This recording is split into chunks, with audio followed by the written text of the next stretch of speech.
Hello and welcome to How to Win the Talent War, a webinar that's sponsored and hosted by the Small Business Center of Excellence. Here, just to show you a quick outline, an agenda for today. My name's Heather Hawes. I'm the Executive Director here at Small Business Center of Excellence.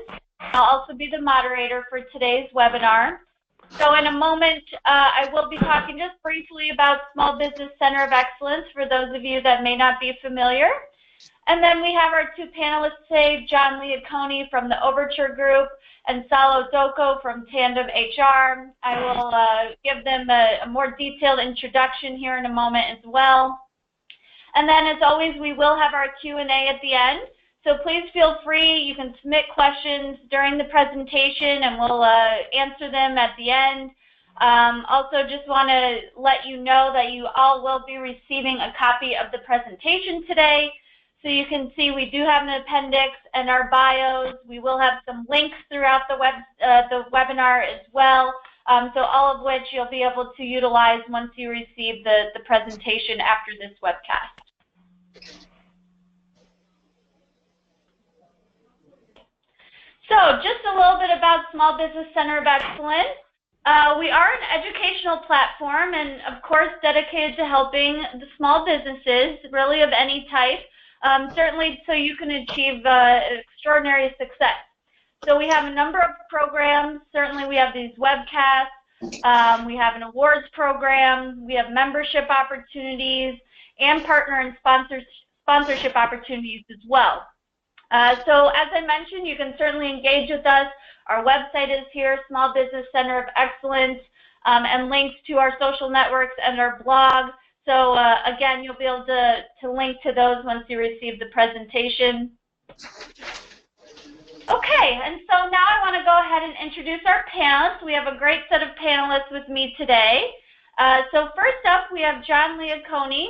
He's Managing Director with the Overture Group, which is a leading search and compensation consulting firm. John actually has 20 years of experience in a number of talent management environments.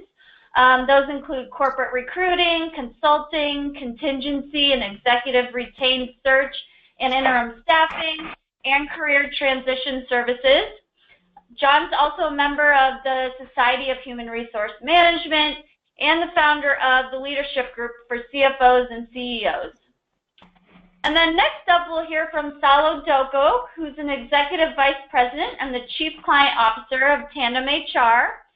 Tandem HR is Chicago's largest privately held professional employer organization, or PEO, and his professional experience includes business management, organizational development, talent management, and consulting.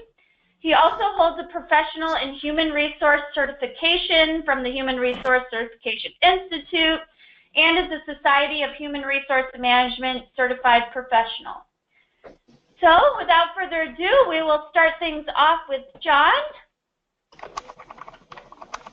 Well, thank you, Heather. Heather, are my slides up there right now?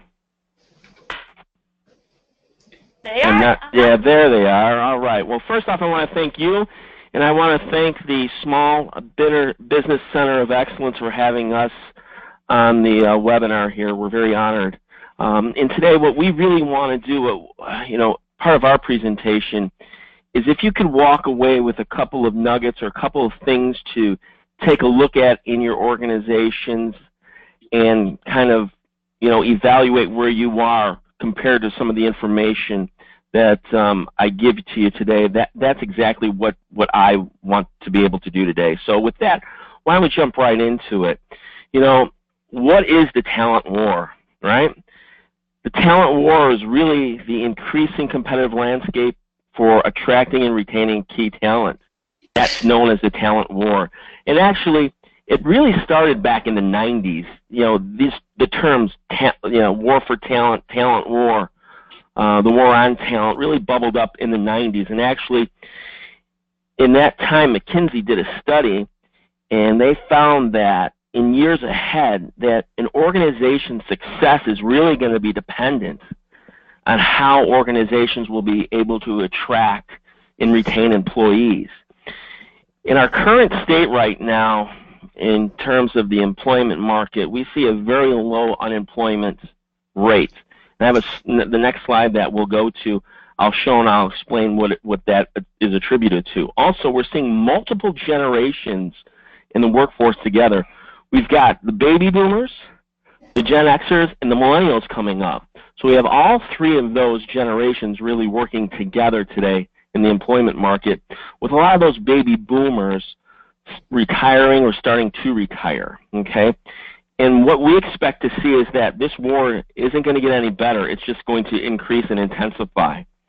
And it's really, really important that companies have a well-developed process, and the candidate-employee experience has to improve in order to attract the right talent.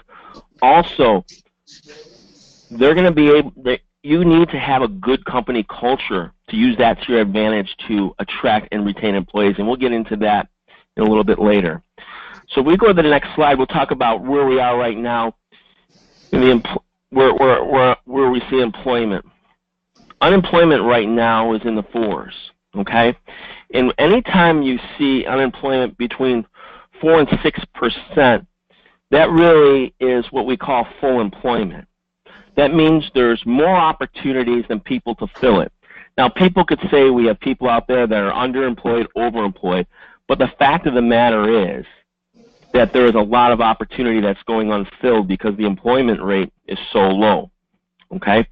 From 2007 to 2017, we have seen the Great Recession, and we know where the numbers went then, but ever since we've seen a slow and steady growth. Slow and steady growth is where we are today. We don't see, we don't foresee a recession coming on anytime in the near future because the economy has grown at a very good pace. Well, what are some contributing factors to this candidate market we're talking about? Demographic changes. We see a lot of the baby boomers leaving, right, the workforce. We talked about the market conditions. We went through the recession, and now we've seen slow and steady growth. There's been a lot of consolidation. Private equity has played a big part in this. We specialize here at the Overture Group, really working with privately held and mid-sized businesses, so we're seeing a lot of that. Ownership succession. A lot of owners selling their businesses and wanting to get out, which is creating more and more opportunity, as well as the increased regulations. Government putting more and more regulation. So all of this has really contributed to it being a candidate market and escalating the talent war. So how do you win the talent war? Real simple. You got to attract, motivate, and retain. If you can do that, you're ahead of the curve. So what we're going to do today is we're going to talk about these areas. And I'm going to give you some key contributing factors for these areas that will help you succeed in the war for talent. So let's first talk about how do we attract, employees and key leaders in the organization. The first thing you have to make sure is that there's a good culture. Okay? Organizations that have a well-defined culture will win the war on talent. They'll be able to attract the talent they need necessary. Okay? They understand what their visions, what their values are, and what their beliefs are. It's very, very important that a well-defined culture is what your organization has. You could have the greatest strategy in the world, but if you don't have a culture that helps you retain and attract employees, you will not be winning the war on talent. You need to have a solid brand. Heather, can you, the next slide, please? A solid brand. You have to know what your brand is and in an easy way for people to understand it. We also did a C-suite survey for talent issues earlier this year, and some of the top issues that our clients are facing are putting in good compensation structures and benefits. If you have that, you have a great opportunity to win the war. Also, understanding expectations, understanding the job, understanding the roles. A lot of our when we work with a lot of clients, sometimes they don't even have a well-defined position description. The way you will attract good talent is making sure that the roles are defined and what is expected of you in the organization. The upfront understanding is going to be a key. Also, a very good onboarding process. Work environment needs to fit. All right? Understanding what type of work environment you have and what work environment you have to offer. And the candidates you're trying to attract, do they parallel that? Do they fit it? It's very important when we look at fit. Also, having a strong social media strategy. If you don't have a strong social media strategy in your organization, you're behind the 8 ball. You need to be on Facebook. You need to be on LinkedIn. This is a great way to get your brand out there using social media. Also, build a culture of recruiting. We say ABR, always be recruiting.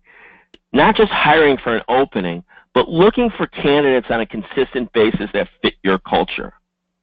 If you build a great culture and you have the other keys in place, also your employees will help you recruit for you. Okay?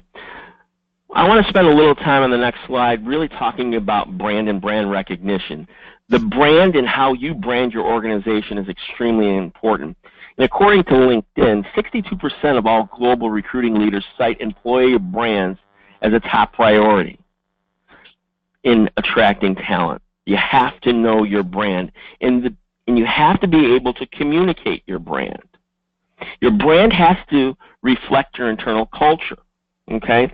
You also have to be able to answer the questions, why do your employees want to work for you and work with you?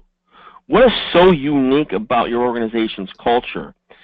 And what is it like to work in your organization?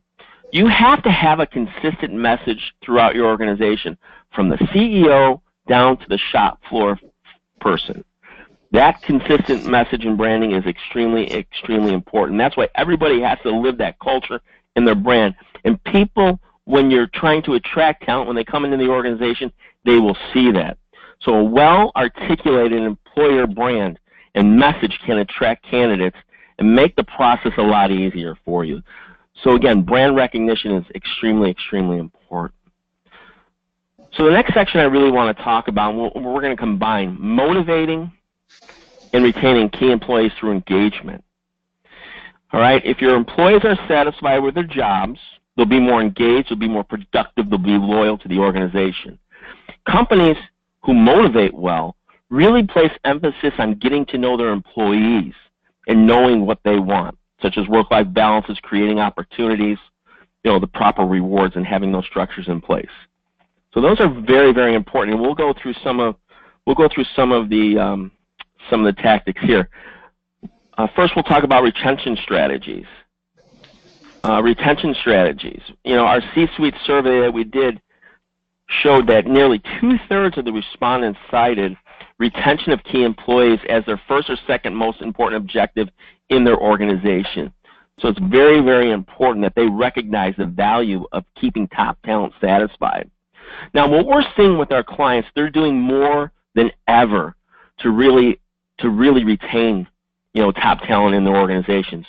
We see companies actually identifying those top performers and making sure succession plans are in place for them.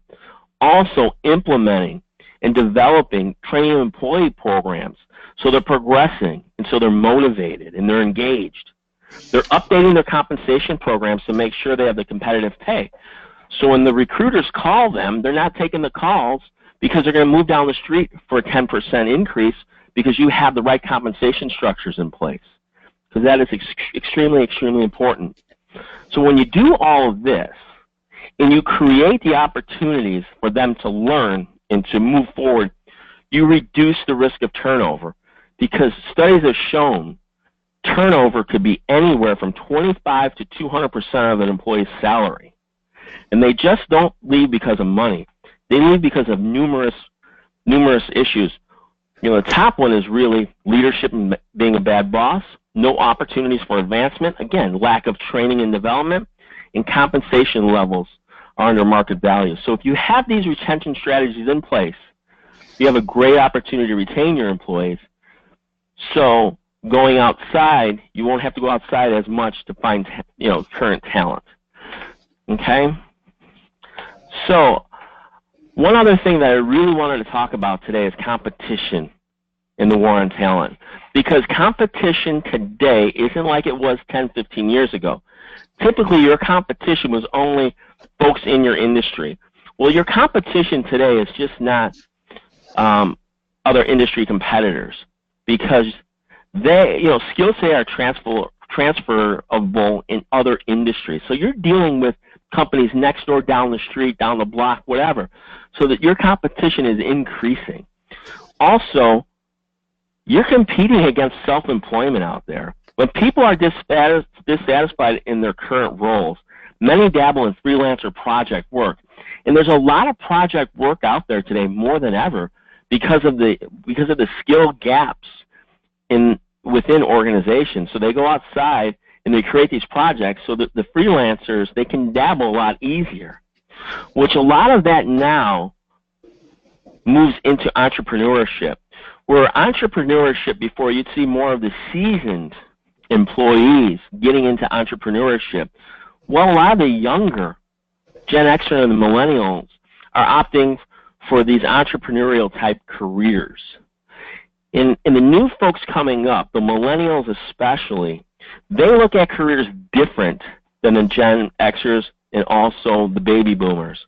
Before, being in a company for one company for 20 years and moving around, that was the way they progressed.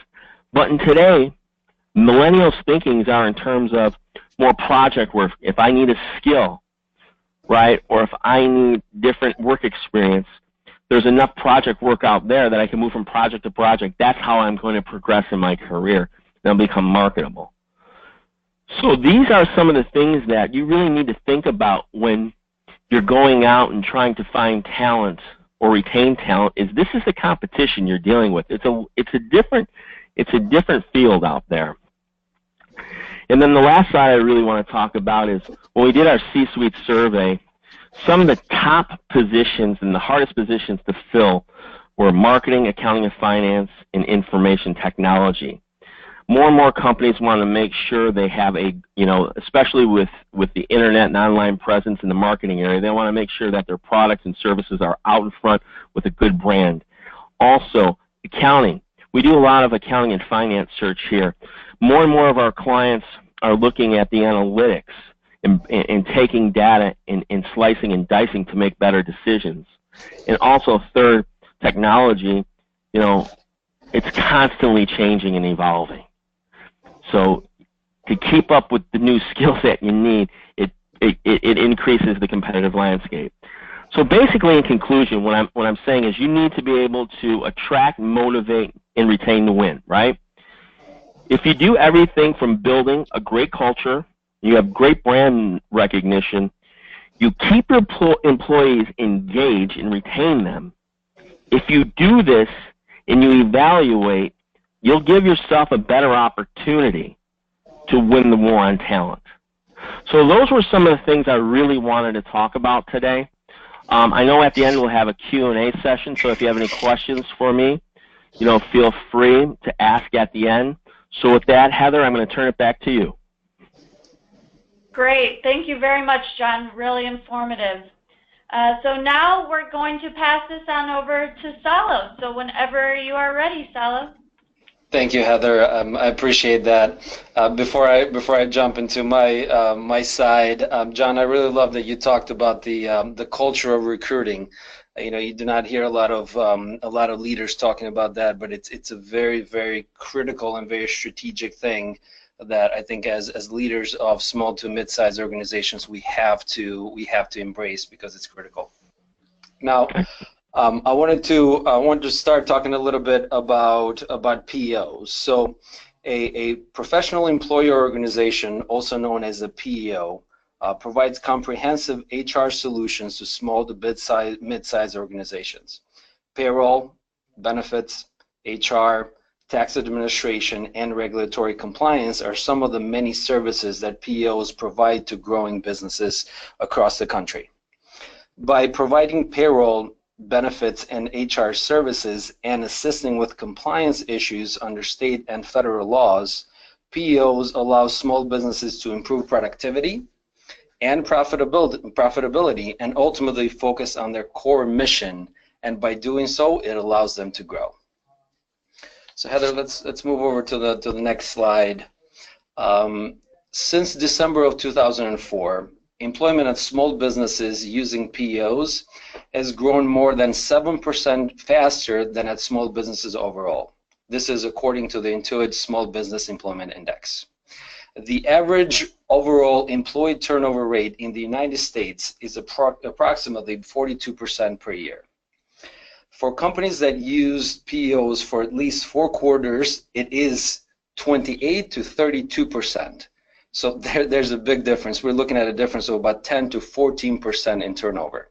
You know, what organization would not be happy to say that I can reduce my turnover by 10 to 14% by partnering with another organization? It is important to point out that businesses that use PEOs are also approximately 50% less likely to go out of business from one year to the next when compared to similar companies in the population as a whole. The overall business failure rate among private businesses in the United States as a whole is approximately 8% per year. It is approximately 4% per year for those companies that use PEOs for the last 4 quarters. Again, these are some great stats and some great numbers out there. Now, how does a PEO impact an organization? Heather, we're at the next slide. Through a PEO, the employees of small businesses gain access to big business employee benefits such as 401k plans, health, dental, life, dependent care, and other benefits they might not typically receive as employees of a small company. This will help you attract and retain that top talent, similar to what John was speaking about previously. There's also a bottom line impact that comes with partnering with the PEO. They provide small to mid-sized organizations direct access to a full HR department of experts who pride themselves on exceptional and high-touch services for a fraction of the cost of doing it in-house. Think about a small to mid-sized organization somewhere between 20, 100 to 150 employees. It is very difficult from a bottom line perspective to have an HR professional, a payroll professional, and a benefits professional in-house. However, partnering with a PEO, you're able to have access to all that knowledge of expertise, really, at a fraction of the cost. So yet another benefit, another impact that a PEO can have on a small to mid-size organization. So, moving on to the next slide and talking a little bit about the talent war. The reality is that today's workforce is transient in nature. And as business leaders, we have to look for ways to extend the employee life cycle with our organization as much as possible.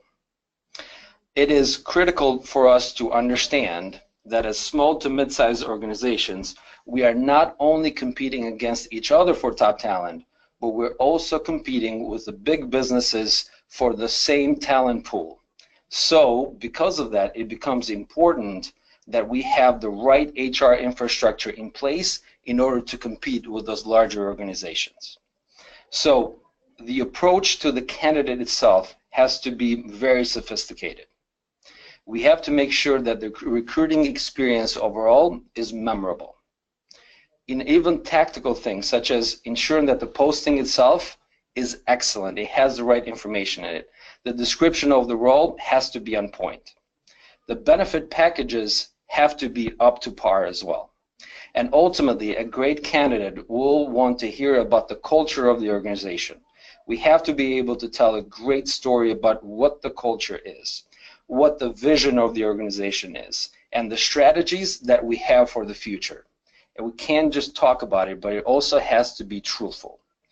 There are foundational steps to attract a great candidate, or ultimately keep that talent. So these are some foundational steps to attract that talent and also position yourself to keep that talent in your organization for many years to come.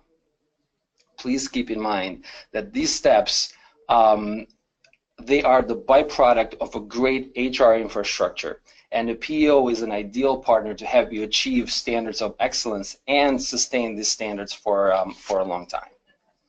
So let's talk a little bit about the employee experience.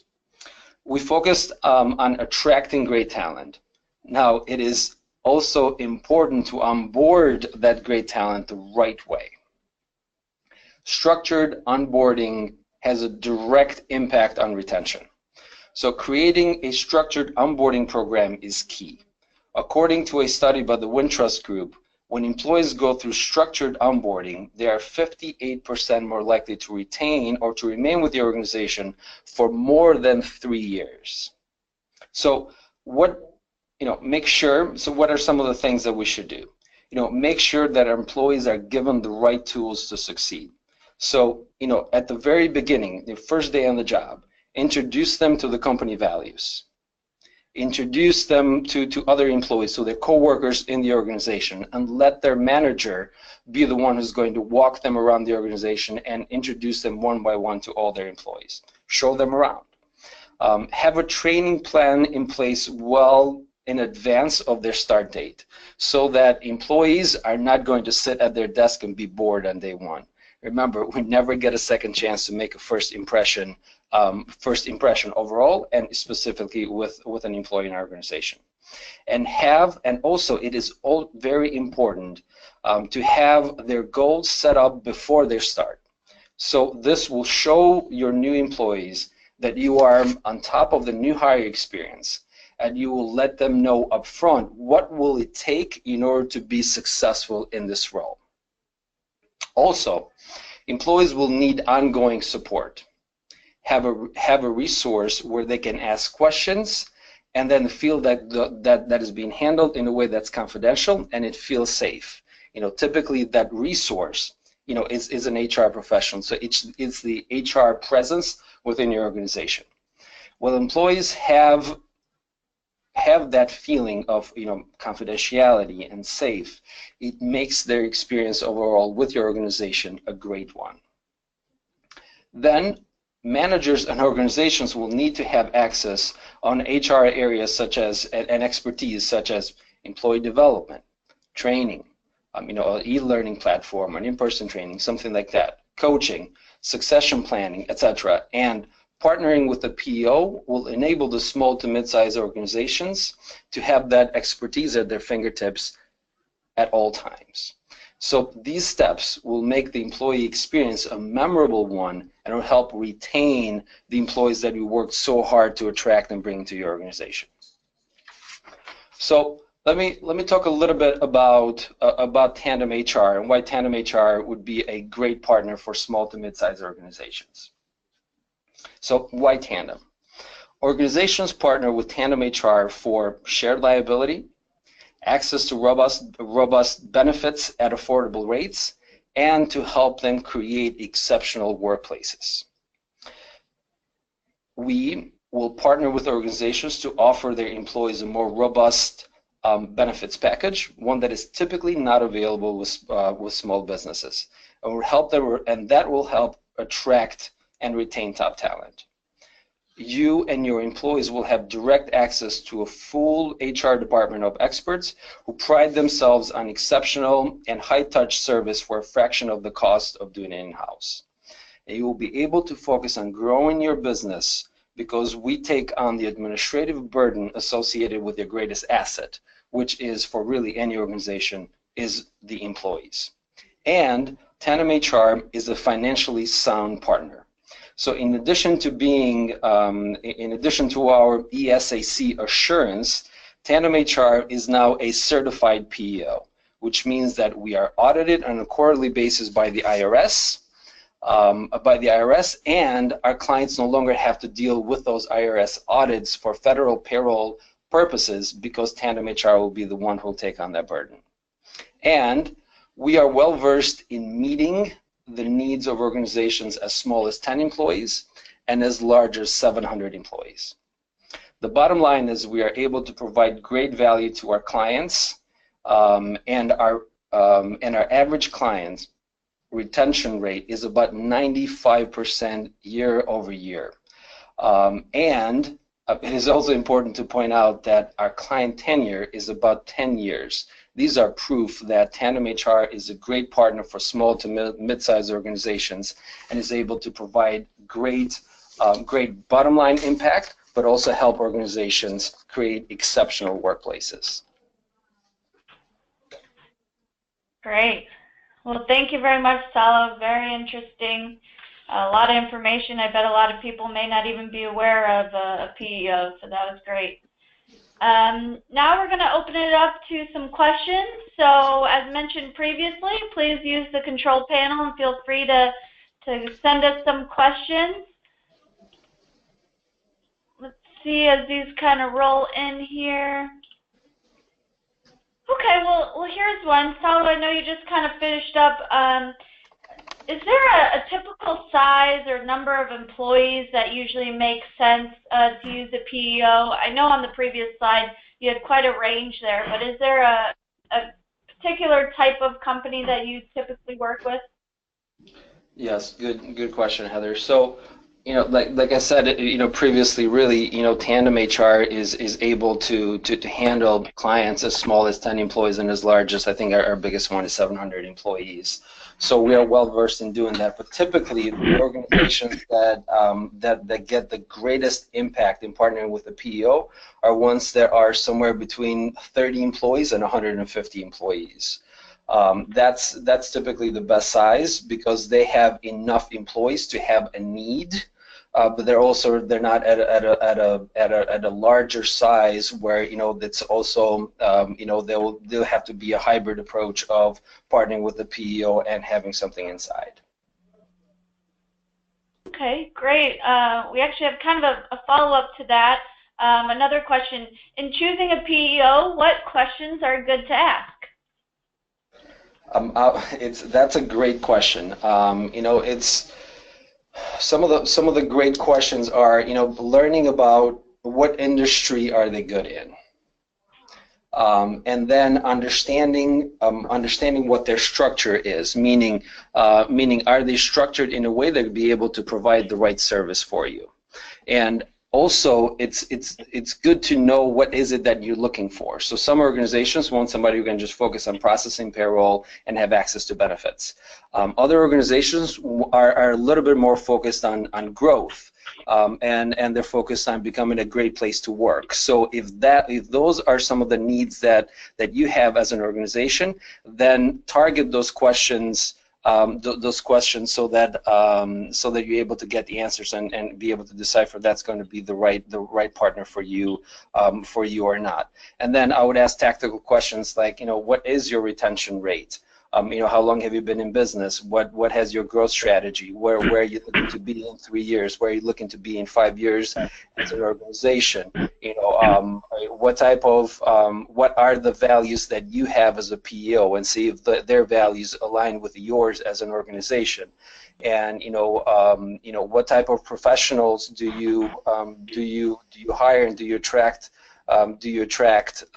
in your organization? So I would focus on those types of questions to make sure that you're partnering with a good PEO. And then, like I mentioned in my presentation, one of the new things that the IRS has done is pass the Small Business Efficiency Act, which means that the IRS has officially recognized PEOs. So looking for a PEO that's a certified one, their CPEO. It's also a great thing because that means that they're financially stable, which means that they have a great structure in place, and which means that they are comfortable being audited by the IRS on a quarterly basis. So those are some of the things that I would look at. Terrific. That's great. Let's see. It looks like we have one that's for you, John.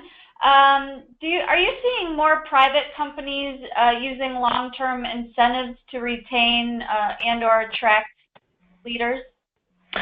Yeah, we definitely are. A lot in privately held companies because, again, it gets back to the competition, right?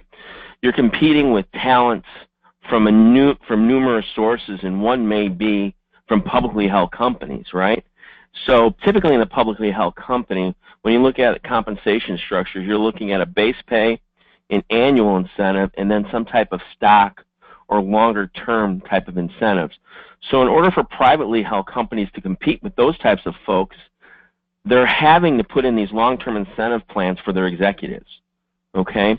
So that's one way is to attract, and that's how you're going to attract the employees, but to also retain them so they don't go to your competitors down the street, right, that are offering long-term. They're putting long-term incentive plans. Again, with our C-suite survey that we did end of last year, and the results came out earlier this year, what we found, there's a trend. More and more privately held companies are putting these tools in place, these long-term incentives to attract and then to also retain key executives in their organizations.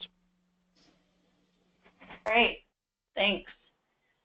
Let's see here. Looks like probably another one for you, Salo, kind of another follow-up to PEOs. So when a firm is working with a PEO, are you typically assigned one or multiple points of contact? Great question. So different PEOs have different models through which they deliver service. Some of the larger PEOs out there, typically they would go with a 1-800 number, or which you know, it can be a little bit of a challenge with a small to mid-sized organization. Now with a PEO like Tandem HR, there is the way that we deliver our service to our clients is through what we call our assigned professionals. Meaning each organization will have a payroll specialist, a certified payroll specialist that works with them with every single payroll. They work with that assigned professional or to process payroll. The same thing on the benefit side, on benefit administration, and the same thing on the HR side. So we'll have an HR professional who's going to help them with, with its recruiting needs, onboarding, employee relations, performance reviews, performance management, termination, things of that nature. So that's how we deliver services. Some of our clients are completely comfortable with working with that assigned team. Some want a little bit more of a what we call a main contact. And for organizations that want sort of one main point of contact, typically our senior HR consultants will play that role for those organizations. Okay, great. Let's see, looks like probably another one for you, John. Do you have any thoughts on using a contingent workforce? Yeah, that's a good question. I mean, being that we're in this war for talent, using a contingent workforce can help alleviate some of the pressures internally, especially if you're looking to fill some opportunities. Well, what we're seeing really is there's a number of reasons why our clients will use contingent workforces. One, it's for costs. Especially with healthcare costs, it really makes it difficult for many employers to provide healthcare benefits to their employees because the healthcare costs are escalating. So they'll use a contract employee for that. Also, a one-off project. If there's a built-up and pent-up demand for a project that needs to get done, they'll go outside for that talent. Or if they just don't have the talent internally, they'll go out and find the talent with that specific skill. We're seeing that happen. And again, with a lot of the movement that's happening, in the job market today, there's a lot of vacancies. A lot of our clients are using contract or temporary employees to fill those measures or fill those openings as a stopgap measure to help them get through, so they can properly recruit and attract the right people. So we are seeing, more and more of the contingent workforce happening. And again, it goes getting back to a lot of those millennials. That's how they're working. And a lot of those lower-end jobs that millennials will fill are hard because the millennials are going from project to project to project. So that's why companies are also using a flexible, and we call it a flexible and elastic workforce, or contingent-based workforce as well. And Heather, I want to jump in on this a little bit, and John, I completely agree with Sure. you. So I think and I see quite a bit of this with our clients. A contingent workforce is a great resource to be used as a bridge. From you have some turnover in the organization, and you're looking for the right talent, and to find the right person, it might take a little bit of time. So using a contingent workforce to bridge that gap is great, and also for project-based needs. However, I mean, I would caution organizations to be careful in being too reliant on contingent workforce for roles that really should be filled by actually full-time permanent employees, because they could have a different type of impact on the overall culture of the organization. Yeah, that's a very good point, because again, we get back to the culture. They're not an employee of the organization, so they're not living, breathing that culture, and that could have a negative impact. That's a great point. Very, very interesting. Thank you both to your answers on that. Looks like we probably just have one more question here. Salo, do PEOs tend to have better compliance for any legal or labor disputes that may come about? Absolutely, absolutely. So certainly there's bottom line impact that a PEO can have with an organization. There's certainly an impact that a PEO can have on an organization from a cultural perspective. But certainly, another one of the pillars of value that a PEO brings to the organization is compliance. I can talk about our new client experience that we have here with Tandem HR. One of the things that our implementation group is going to do when we get a new client is go through what we call scrubbing of the data. So making sure that employees are classified appropriately. A lot of organizations out there would think as salaried versus hourly employees. Well, from a compliance perspective, that really is irrelevant. You really have to look at employee classification as exempt and non-exempt. And a lot of the smaller organizations that we bring on board, we have to do a lot of education, and we have to do a lot of work with them in order to become compliant. So because we take those steps with every single one of our new clients to ensure that employees are classified appropriately, make sure that the pay cycles are set up the right way, making sure that the policies and procedures are in place, making sure that vacations and PTO and things like that are set up the right way, making sure that organizations are compliant with state and regular state and federal regulations and things like that. Because we take such a proactive approach with all things compliance, our clients are really compliant with what's going on at the federal and the state at the state level. So if there comes a point where there's a dispute of some sort, having done all that work up front, it really helps. It helps the organization's chances of having a favorable outcome in case there is some type of legal or compliance or compliance issue. And Heather, to add even a little bit more with that, another thing that a PEO helps with, it's what's called a concept of co-employment. Essentially, what that means is that the employees of our clients and us, Tandem, those are in a co-employment relationship with Tandem HR. So let's say that a client of ours has they have a suit for wrongful termination or something like that. Tandem HR will partner with them to make sure that we're doing the right thing and we're protesting the suit and we're fighting all these things.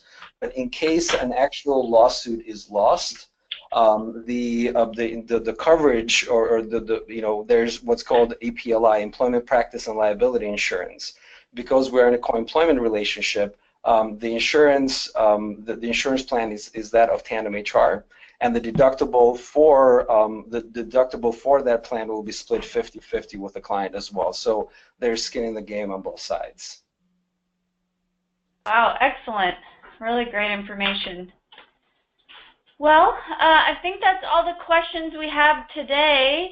So I do just want to mention briefly some of our upcoming events that Small Business Center of Excellence is hosting.